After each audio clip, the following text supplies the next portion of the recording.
सखी रे सैया हमरो बाघर घुसना मुहे में सखी रे धारा देला ठुसना कोरा में धके हाथेला एगो दबेला तो एगो चबेला एगो दबेला तो एगो चबेला सखी रे सैया हमरो बाघर घुसना मुहे में सखी रे धारा देला ठुसना कोरा में धके हाथेला एगो दबेला तो एगो चबेला एगो दबेला तो एगो चबेला एगो दबेला तो एगो चबेला एगो दबेला तो एगो चबेला डीजे विकास रीगा सीतामढ़ी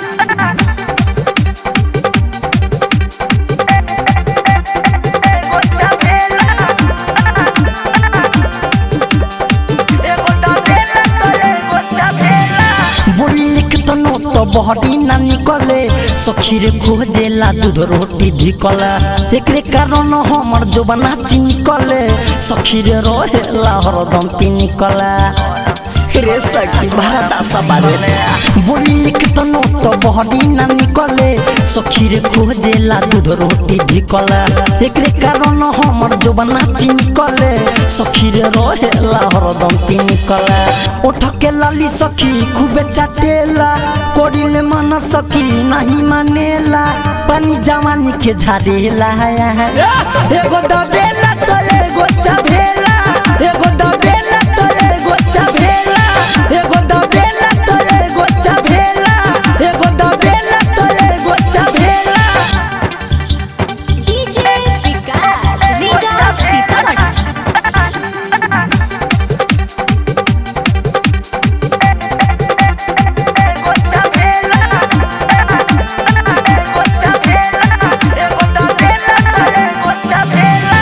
अंकित केला के धैले बापियरी तबु रहे राजा ढोरिया के नियरी राइटर मिथल सब बुझे न बतिया तेल से भर देला खाली मोर दियरी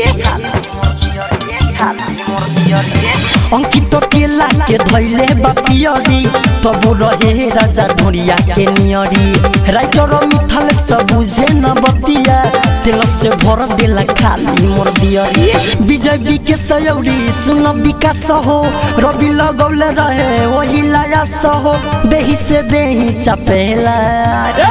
एगो दबेला